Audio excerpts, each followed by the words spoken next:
Hi guys, and welcome to another video. Today it is time for part 2 of this trilogy of book hauls. And if you don't know what I'm talking about, basically I just wanted to categorise and break off a massive book haul and separate into 3 parts, and I thought calling it a trilogy would be rather fun because, you know, books and such.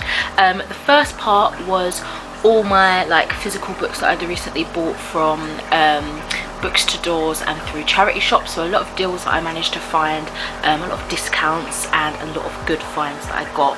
This one is all the e-arcs I've recently been approved for on Netgalley, so I'm just going to go through those. As always, I do get a bit excited when it comes to Netgalley arcs, so I really do need to just set aside a month or so and kind of tackle that again, because I was doing so well last year when I was sort of getting on top of it a little bit, and of course that's kind of slipped this year. So the first book I got approved for I think this is mainly April's books that I got approved for, and then a little bit into May. So this first book is called Anna by Sammy H.K. Smith. Now I do apologise if I'm going to do that annoying thing of just looking at my phone all the time, because all the information is right here. So this one is a sci-fi fantasy story, publishing on the 25th of May 2021, and it's a chilling feminist novel set in a near future dystopia. Anna explores the conflicts between selfhood and expectations, safety and control, and the sacrifices we make for the sake of protection. Beaten, branded, defiant, Anna is a possession. She is owned by a man named Will, shielded from the world of struggles by his care. He loves her, protects her, and then breaks her. Anna is obedient, dutiful, and compliant. Anna does not know her place in the world. When she falls pregnant, Anna leaves her name behind and finds strength to run. But the past and Will catch up with her in an idyllic town with a dark secret, and this time it's not just Anna who is at risk. This one sounds really almost like a dystopian thriller, so I'd be interested to see how those two kind of genres meet together, and I'm hoping I really like it, because it sounds like it's got quite a lot of dark undertones, which are definitely up my street when it comes to reading. Next up I have What It Feels Like for a Girl by Paris Lees, and this one comes out on the 27th of May. This one is a memoir and biography book, and it's about 13-year-old Byron who needs to get away and doesn't care how.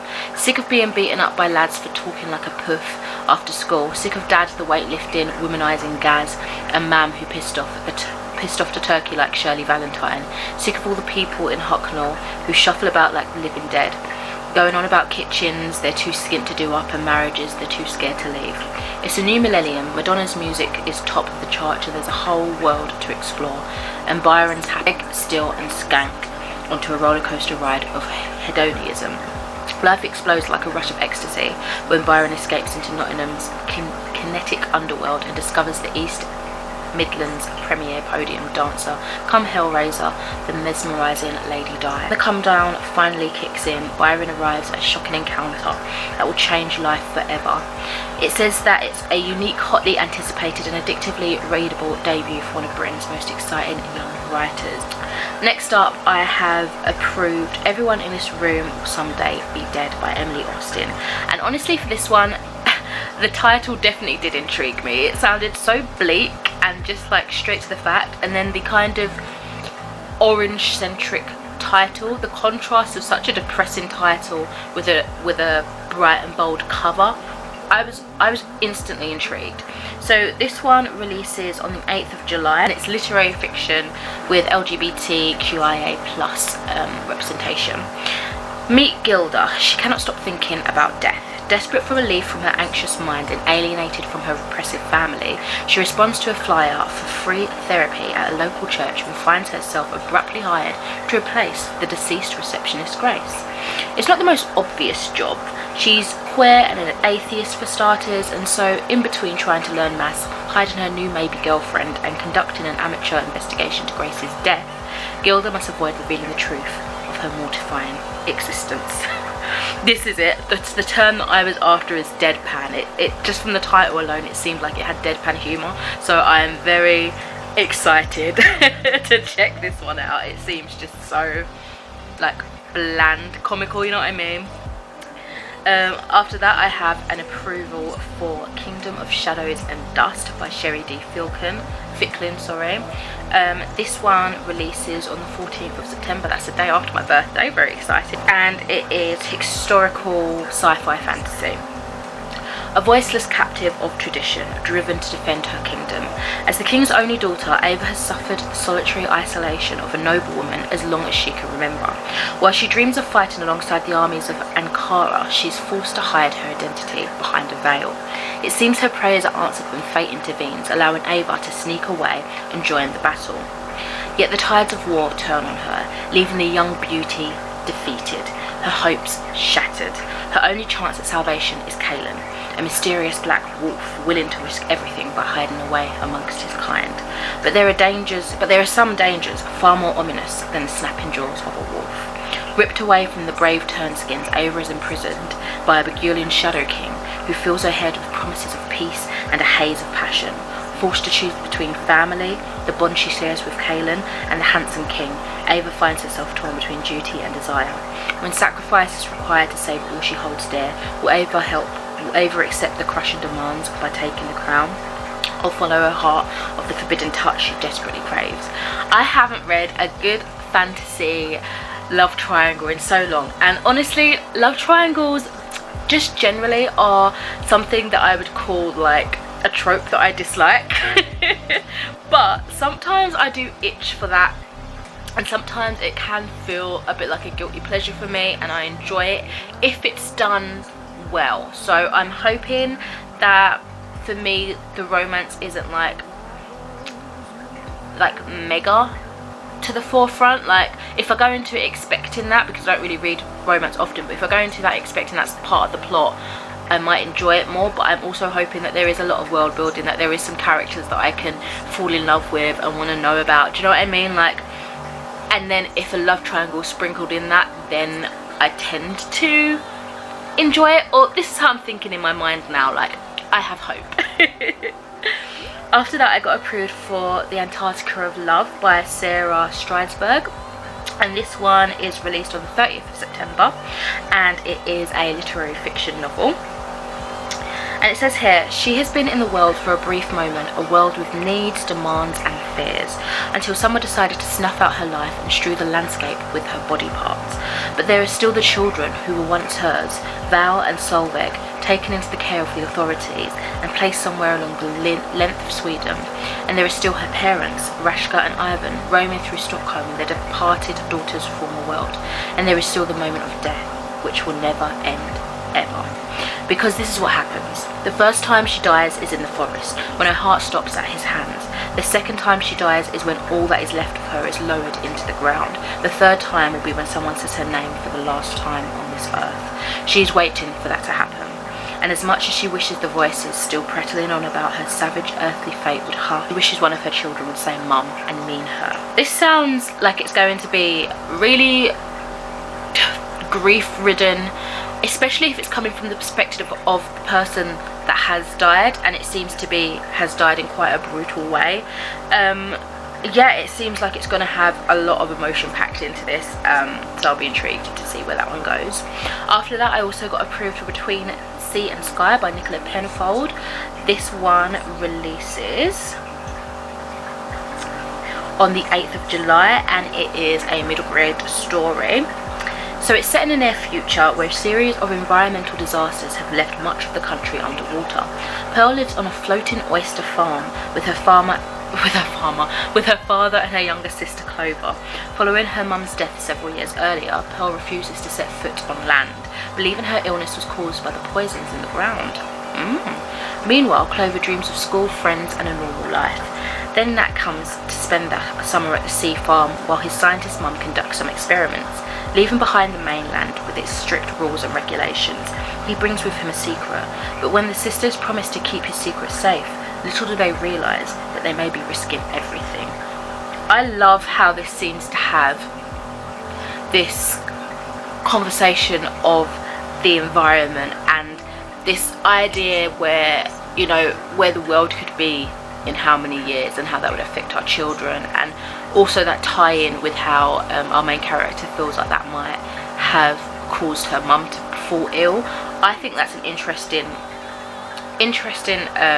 story idea there, and I'm wondering what this secret is going to be, so I'm hoping to love that one. And the cover of this as well is absolutely stunning. Next up I have How to Be a Human by Karen McCombie, and this one is released on the 5th of August, and it's another middle grade story. So the synopsis for this one just says, who says friends have to match to matter? When the Starboy's spacepod crashes in the grounds of Fairfield Academy, he knows he must seek shelter. Taking refuge in the school's boiler room to await rescue, he discovers that the room's small window is a perfect place to watch humans go by. The Starboy knows about humans from his Earth lessons, but no one from his planet has ever studied them up close. Now he has the perfect opportunity. There are 2 humans in particular that catch his attention, a boy called Wes and a girl named Kiki. They're cool names. But as his curiosity grows, so does his courage, and making a momentous decision, the Starboy follows Wes and Kiki into class and into their lives. Ooh, I like the sound of that. Next up I have Skybourne by Sinead O'Hart, which releases on the 10th of June and is yet another middle grade story. So this one says, the circus has seen better days, but for Bastian it's home.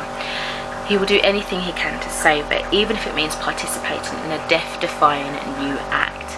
But when that fails to draw in the crowds, the ringmaster makes a deal with a mysterious man by the name of Dr. Boer.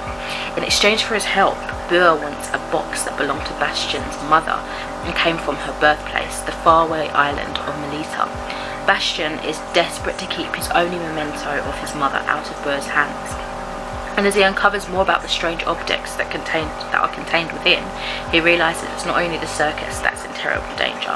I really want to read more books about circuses, because the whole concept and idea just really fascinates me, and I think it can be very charming when it's coming in like a middle grade kind of presentation, but it can also get really dark and creepy when you look at more like adult versions of circuses, you know what I mean? So I'm hoping to get some fun out of this one.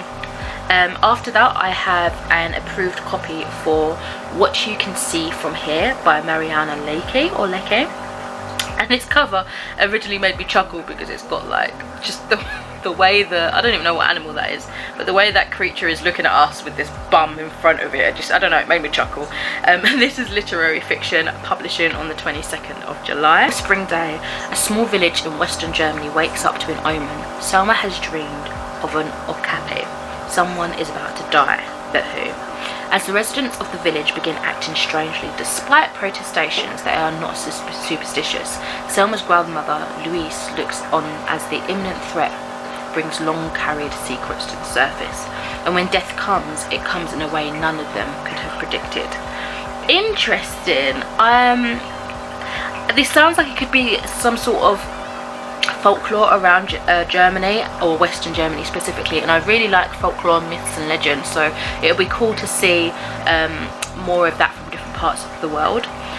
Next up, another orange colour. There's quite a lot of orange covers in this haul, but I have The Beauty of Impossible Things by Rachel Donahue, and this one comes out on the 6th of May.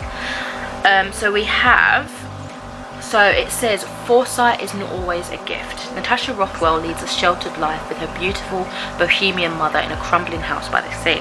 From a young age, she had been beset by strange dreams, and she believes that she can predict the future.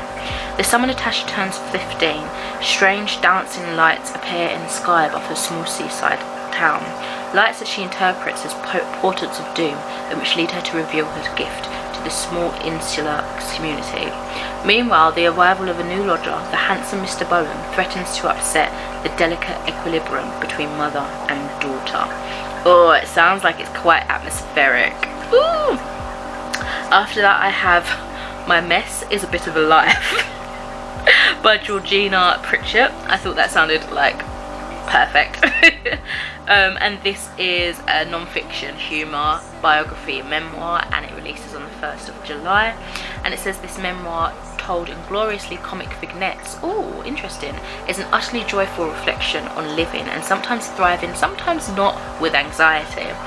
And multi-award winning television writer and producer Georgina Pritchett knows a thing or two about anxiety. From worrying about the monsters under her bed as a child, were they comfy enough, to embracing womanhood. One way of knowing you've crossed from girlhood to womanhood is that men stop furtively masturbating at you from bushes. What? And start shouting things at you from cars. It's a beautiful moment. Worry has accompanied her at every turn. Brimming with wit and honesty, my mess is a bit of a life is a perfect nourishment for an anxious world. Okay, I think that's gonna be amazing. I just, yeah, that caught me off guard. Next up I have The 9 Lives of Rose Napolitano by Donna Freitas. This one comes out on the 13th of May and it just says general fiction. One question, one choice, 9 paths for the rest of her life. One day Rose Napolitano's marriage ends. Her husband wants a baby but motherhood has never been part of the plan. One day her marriage survives. She loves her husband. Could she reimagine her future? One day, one fight, 9 different lives. Following the butterfly effect of one life-defined choice, 9 times over, the 9 lives of Rose Napolitano winds through all the paths and decisions that shape her life. It cuts to the heart of what it means to be a woman, every expectation, every choice, every path, every outcome, every piece of oneself that's lost and found along the way. Sounds amazing. For every woman there are many stories. These are Rose's. Amazing.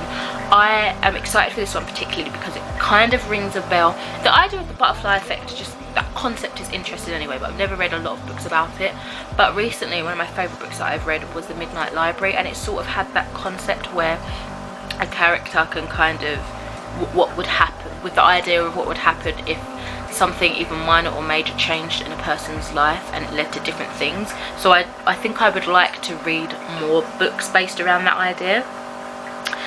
I also got approved for a book called The Annual Migration of Clouds by Preem Mohammed, and the cover of this one is absolutely stunning. This one's released on the 28th of September and it's under sci-fi fantasy. It's set in a post-climate disaster and our main character, Alberta, is infected with a mysterious parasite but must choose whether to pursue a rare opportunity far from home or stay and help rebuild her community. The world is nothing like it was. Climate disasters have racked the continent, causing food shortages, ending industry and leaving little behind. Then came CAD, mysterious mind-altering fungi that invade the bodies of the now scattered citizenry. Raid, a young woman who carries this parasite, has been given a chance to get away, to move to one of the last remnants of pre-disaster society, but she can't bring herself to abandon her mother and the community that relies on her. When she's offered a coveted place on a dangerous and profitable mission, she jumps at the opportunity to take her family up for life. But how can Raid ask people to put their trust in her when she can't even trust her own mind? Next up, another striking cover. This one is called The Light Streamed Beneath It by Sean Hitchens, and this one is published on the 12th of October, and it's another sort of biography memoir with representation for the LGBTQIA+ community. It says that it's a modern gay memoir exploring love, death, pain and community that will resonate long after the last page. It's a lifetime... Sorry, Els is like nudging the camera. It says it's a lifetime of finding punchlines in his heartache comes to a shuddering stop when comedian and writer Sean Hitchens loses 2 great loves 5 months apart. Bloody hell, to sudden death. In this deeply poignant memoir that combines sober self-portrait with tender elegy, Hitchens explores the messiness of being alive, the longing and desire, scorching earth anger, raw grief, and the pathway of healing he discovers when he lets his heart remain open. That sounds like it's going to be a tough read. 5 months apart, blimey. That's... wow.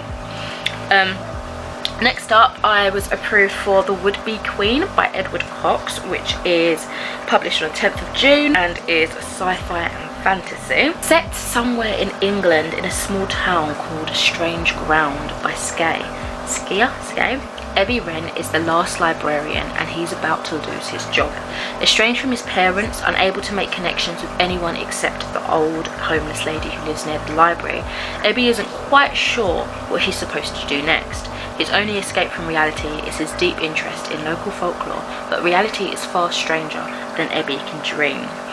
On the other side of the sky and the sea, the Queen of House Would-Be has been murdered. Her sister has made the first move in a long game, one which will lead her to greatness, yet risk destruction for the entire realm. Needs the 2 magical stones, foresight and hindsight, for her power to be complete, but no one knows where they are. Although the sword recently stolen by Beck Rana, a small-time thief and not very good at it, might hold a clue to their location, and to stopping the chaos. But all Beck wants is to sell the sword and buy herself a better life. She's not interested in being a hero, and neither is Ebby, but someone is forcing their hand and playing for the heart of the realm. Ebby and Beck are destined to unite. They must find a way to stop the destruction of House Woodby, save the realm, and just maybe save themselves in the process. All victories come at a price. The old ungods are rising, and they are watching. Oh, that sounds amazing. Up next, I have Planet of Clay by Samaya Beck, and this one releases on the 7th of September, and it says it's general fiction and multicultural interest. A young girl from Damascus longs to walk, to be free to follow the will of her feet, but instead is perpetually constrained. Rima finds refuge in a fantasy world full of coloured crayons, secret planets, and the Little Prince, reciting passages of the Quran like a mantra, as everything and everyone around her is blown to bits. Since Rima hardly ever speaks, people think she's crazy, but she's no fool. The madness is in the battered city around her. One day, while taking a bus through Damascus, a soldier opens fire and her mother is killed. Rima is wounded, is taken to military hospital before her brother leads her to the besieged area of Ghouta, where between bombings she writes her story. Of Clay, Samaya Yazbek offers a surreal depiction of horrors taking place in Syria, in vivid and poetic language and with a sharp eye for detail and beauty. Another read that could be quite devastating, but I'm looking forward to delving into it. Then I have Madhouse at the End of the Earth by Julian Sanctum. I love the blues on this cover. It kind of seems quite like a simple cover with just the ship there, but it intrigued me. It's the Belgica's journey into the dark Antarctic night, and this one is published on the 27th of May. It's my boyfriend's birthday, and it is non-fiction, history, adult, that sort of thing. The harrowing survival story of an early polar expedition that went terribly wrong, with the ship frozen in ice and the crew trapped inside for the entire sunless Antarctic winter. The Belgica sets out from Europe on a sunny day in August 1897, intent upon becoming the first scientific expedition ever to reach the South Pole. But after setbacks slowed its progress, ice closed in and ensnared the ship. Temperatures plummeted, winds howled, perpetual darkness fell. The crew were to make history for a different reason. They were to be the first adventurers to face the brutal Antarctic winter completely cut off from the world. What began as an audacious scientific mission morphed into an epic struggle for survival. As the men battled blizzards, hunger, depression, rats and scurvy, some became inconsolable, some mad, while others were consumed by infections that turned them into living corpses. It was down to the strongest characters to step up, namely the wild surgeon Dr. Frederick Cook and the first mate, a young Norwegian adventurer by the name of Roald Amundsen. Could they devise a plan to break free of the ice and guide the ship back to the open sea against all odds? Oh, I do love a little bit of history. That sounds really interesting. I don't really know much about like Antarctic expeditions or anything like that, so that'd be cool to learn about. I have an e-copy of the final revival of Opalnev by Dawnie Walton. This one sounded really interesting. This one released on the 20th of April, and again it just comes under like general fiction, adult. A queen of punk before her time, a duo on the brink of stardom, a night that will define their story forever. Opal is a fiercely independent young woman pushing against the grain in her style and attitude, a black punk artist before her time.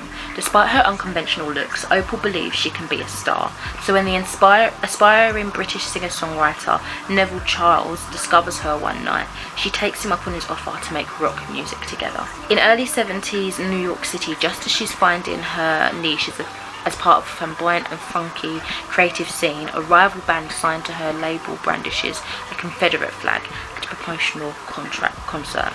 Opal's bold protest and the violence that ensues set off a chain of events that will not only change the lives of those she loves, but also be a deadly reminder that repercussions are always harsher for women, especially black women, who dare to speak their truth.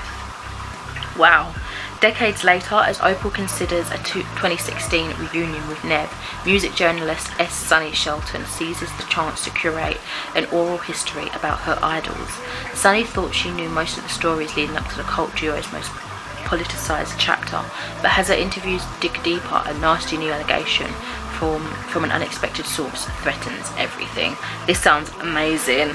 I think it will probably give me vibes of Daisy Joan and the Six. I've never read that one, but I feel like it has some themes that could be similar.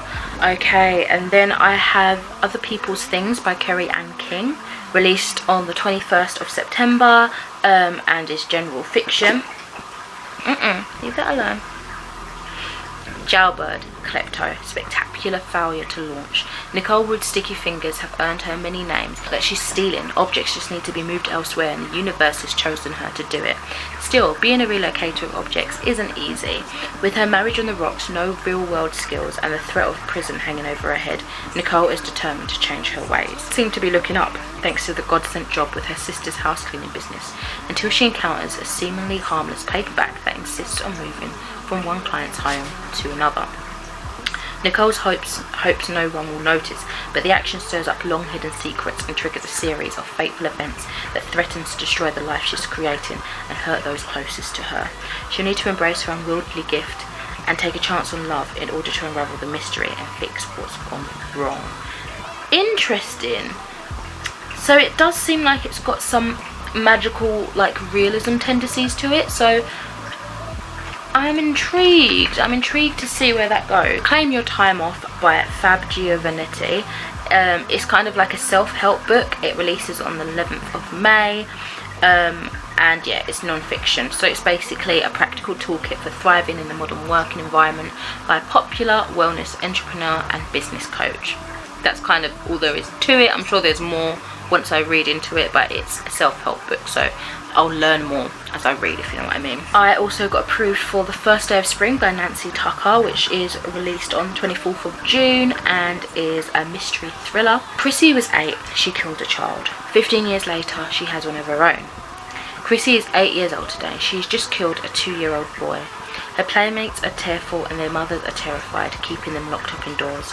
Chrissy knows how to steal sweets from the shop without getting caught, the best hiding places for hide and seek, the perfect wall for handstands. Now she has a new secret. It gives her a fizzing sherbet feeling in her belly. She doesn't get to feel power like this at home, where food is scarce and attention scarcer. 15 years later, Julie is working in a fish and chip shop and trying to mother her 5-year-old daughter, Molly. She's always worried about affording food and school shoes, about what the other mothers think of her. Most of all, she worries that the social services are about to take Molly away. Then that's when the phone calls begin. Julia is too afraid to answer because it's clear the caller knows the truth, that Julia is Chrissy, living under the new name given to her when she was released from prison 8 years before. Julia wants to give Molly the childhood she was denied, and that means leaving Chrissy in the past. But Chrissy doesn't want to be left. That sounds really bloody creepy. I also got approved for Raising Hell by Bryony Pierce, which is it's like a funny humour book for teens and YA, and it's published on the 3rd of June. Meet Ivy Elizabeth Mann. Once upon a time, Ivy and her friends did a very stupid thing, and now there's a rift letting dark matter into the world. Dark matter that manifests as black magic, which actually works. Now every teenager with access to the internet is raising hell, literally. Ivy's doing her best to stem the tide, but her new job working school security barely pays the bills.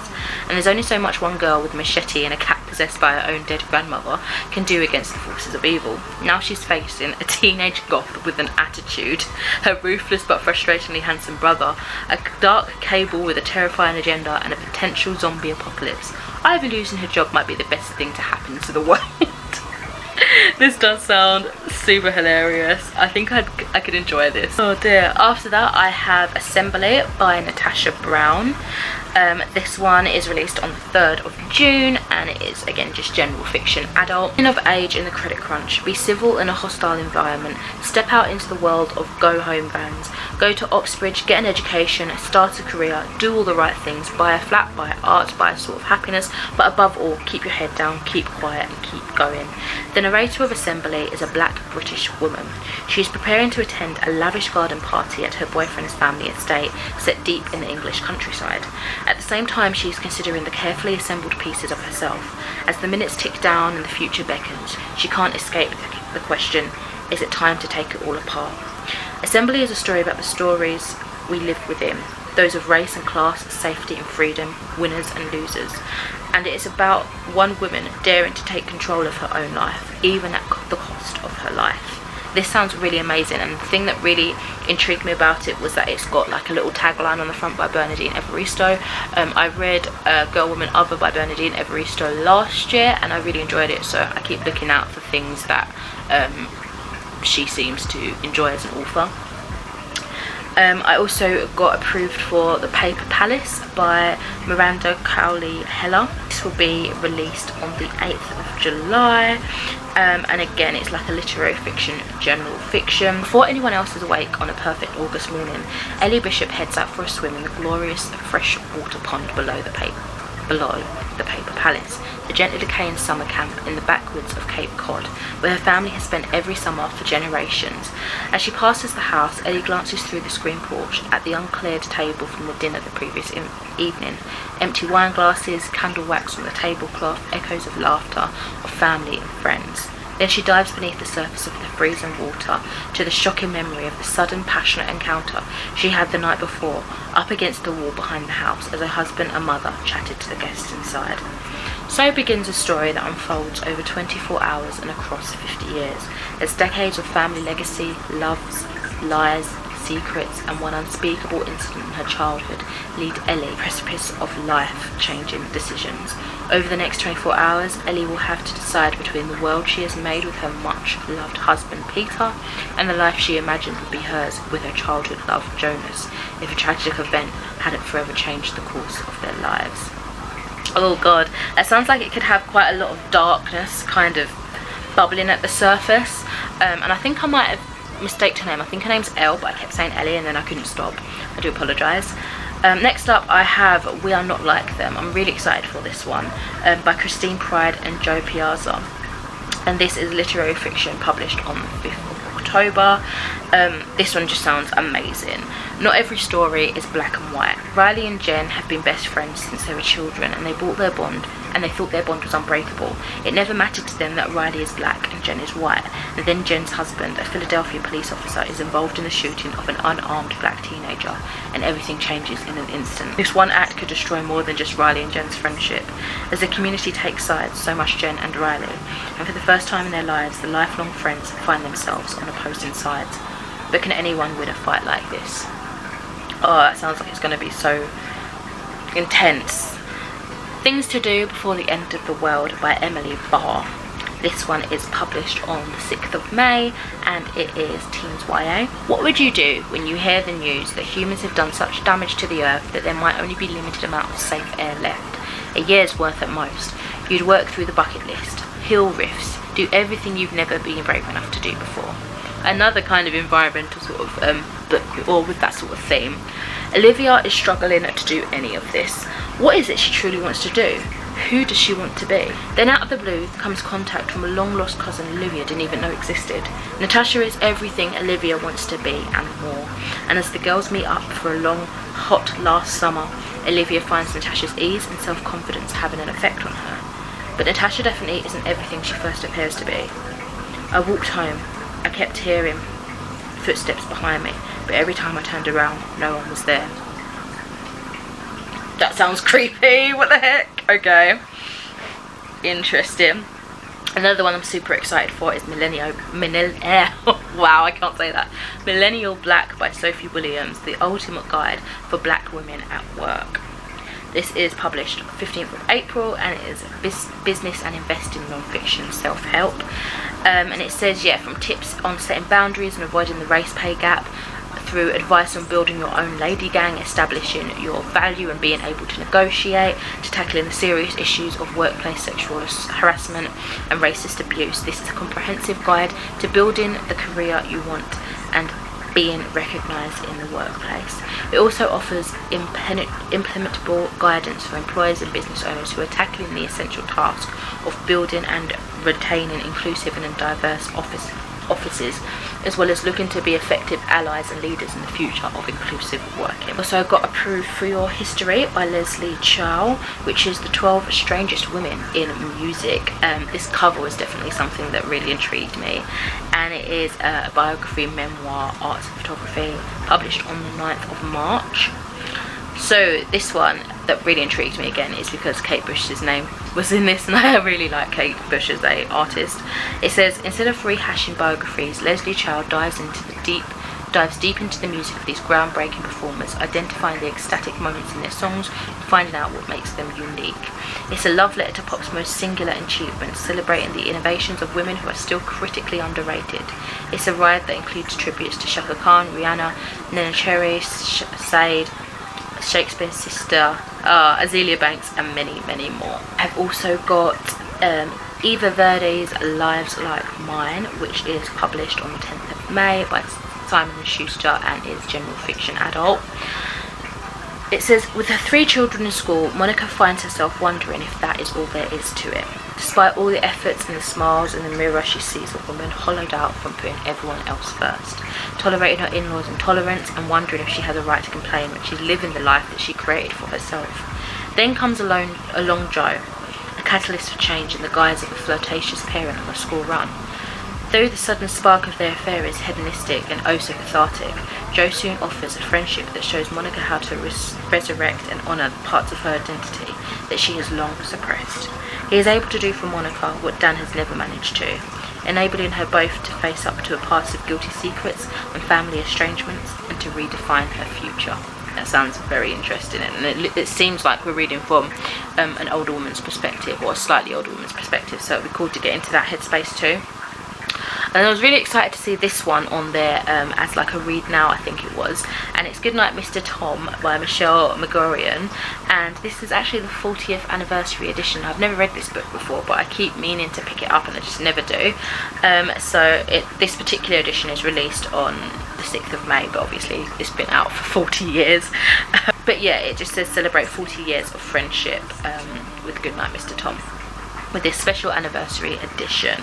Willie Beach is evacuated to the countryside as Britain stands on the brink of the Second World War. A sad, deprived child, he slowly begins to flourish under the care of old Tom Oakley. But his newfound happiness is shattered by a summons from his mother back in London. I think this could be quite a sweet story. I'm interested because, as I said, I've been wanting to pick it up for years and years and years, and I just never get around to it. I feel like it's one of those books I probably would have read at a younger age as a child, but I just don't remember reading it at all, so I'm hesitant that I have. Next up are quite a few books that I'm really hyped for. So we have Finding the Mother Tree, Uncovering the Wisdom and Intelligence of the Forest by Suzanne Simard. This cover is absolutely stunning. This releases on the 4th of May and it's like nature writing. No one has done more to transform our understanding of trees than the world-renowned scientist Suzanne Simard. Now she shares the secrets of a lifetime spent uncovering startling truths about trees, their cooperation, healing capacity, memory, wisdom and sentience. Then I have The Women of Troy, which is actually, I don't know if it's necessarily a sequel, but I have this one here, The Silence of the Girls by Pat Barker, sorry. And I saw this on here and I was like, I need to try that out, even though I've not read the first one yet. But let's see, this is published on the 26th of August, historical fiction. Continues on with her retelling of some of the greatest myths, particularly of like the Trojan Wars and things like that in Greek mythology. This cover in particular looks really interesting, and I like learning stuff, as you guys know. So it is called About Britain, A Journey of 70 Years and 1,345 Miles by Tim Cole. This one releases on the 10th of June and it's historical non-fiction travel sort of book. In 1951, the Festival of Britain commissioned a series of short guides they dubbed Handbooks for the Explorer. Their aim was to encourage readers to venture out beyond the capital and onto the roads and the byroads to see Britain as a living country. Yet these 13 guides did more than celebrate the rural splendour of this island nation. They also made much of Britain's industrial power and mid-century ambition, her thirst for new technologies, pride in manufacturing and passion for exciting new ways to travel by road, air and sea. Armed with these About Britain guides, historian Tim Cole takes to the roads to find out what has changed and what has remained the same over the 70 years since they were first published. From Oban to Torquay, Carnarvon to Cambridge, I just butchered those. He explores the visible changes to our landscape and then the more subtle social and cultural shifts that lie beneath. Now this one, again, the cover was so like, it was so bright it was almost offensive, but I kind of liked it. And it's called Are You Enjoying by Mira Sethi. And this releases on the 27th of May. The high-stakes worlds of television and politics, the intimate corridors of home, including the bedroom. These wryly observed, deeply revealing stories look at life in Pakistan with humour, compassion, psychological acuity and emotional immediacy. Childhood best friends agree to marry in order to keep their sexuality a secret. A young woman with an anxiety disorder discovers the numbing pleasures of an illicit love affair. A radicalised student's preparations for his sister's wedding involve beating up the groom. An actress is forced to grow up fast on the set of her first major TV show, where the real intrigue takes place off-screen. Every story bears witness to the all-too-universal desire to be loved and what happens when this longing gets pushed to its limits. Are You Enjoying is a free-spirited, confident, indelible introduction to a galvanizing new talent. My tongue's getting so tongue-tied. Yes, it seems like a collection of short stories, which I'm very intrigued by. Now this one I'm a little bit disappointed because I didn't realise at first that it was a sampler, but it's called Test Signal by a plethora of authors, and it is, yeah, it's a northern anthology of new writers, edited by Nathan Connolly, I think it says, publishing on the 8th of July. It says it's a groundbreaking anthology of the best contemporary northern writing, showcasing the wealth of literary talent in the North of England. Next up I have Careless by Kirsty Capes. This is releasing on the 13th of May and is general fiction adult. And it's really annoying because it doesn't actually say what the book's about. It just gives you like praise about the book. But I'm like, okay, excellent, but what is it about? So I guess I'll just have to find out. And we're on to the last two books now. So the second to last one is The Lights of Prague by Nicole Jarvis, and this is released on the 25th of May, and it's sci-fi fantasy. Apparently it's for readers of V.E. Schwab and The Witcher, and I think that's probably why I was intrigued to check it out. In the quiet streets of Prague, all manner of mysterious creatures lurk in the shadows. Unbeknownst to its citizens, their only hope against the tide of predators are the dauntless lamplighters, secret elite of monster hunters whose light staves off the darkness each night. Domek Mishka leads a life teeming with fraught encounters with the worst kind of evil, Jarvis, bloodthirsty and soulless vampiric creatures. Despite this, Domek finds solace in his moments spent in the company of his friend, the clever and beautiful lady Aura Fisherova, a widow with secrets of her own. When Domek finds himself stalked by the spirit of the White Lady, a ghost who haunts the baroque halls of Prague Castle, he stumbles across the sentient essence of a will-o'-the-wisp captured in a mysterious container. Now as its bearer, Domek wields its power, but the wisp known for leading travellers to their deaths will not be so easily controlled. Oh, that sounds so cool. It sounds really creepy as well. And then the last book I have for this part of the haul is See Jane Snap by Bethany Crandall, which is publishing on the 7th of September and is a romance. Yes, I know, I don't read an awful lot of romance, but this one intrigued me. So it says, See Jane smile. 39-year-old Jane Osborne appears to the world like she has a charmed life. Her daughter attends private school, Jane chairs the PTA, even her marriage to Dan, the handsome prominent surgeon, is blissfully happy. Her universe is stable and her future is fixed, just like that smile. Because it's all a ruse. Unbeknownst to anyone, after 18 years of marriage, Dan's revealed that he's been living a double life and is in love with a man. But for the sake of his career, Jane must keep that secret. See Jane lie. With her livelihood on the line, Jane agrees to maintain appearances, but soon the weight of Dan's deception and the pain of his betrayal get the better of her. Something's got to give. See Jane snap, quite publicly, and a bit unlawfully. With brutal honesty, Jane must confront her choices head-on and determine for herself if the facade of stability she's been protecting is worth the price of her own sanity and happiness. Very intrigued. So, those are all the books that I have recently been approved for on Netgalley. I know, as usual, I need to get my teeth sunk into quite a lot of these. I hope you've enjoyed. Let me know if you've recently been approved for these books, or you know, you're aware of the authors and such, you have any other recommendations for me. And yeah, I'll catch you in the next video. Don't forget to look out for the third and final installment of this trilogy of book hauls, which will be coming to you soon. Thank you for watching. Take care. Bye.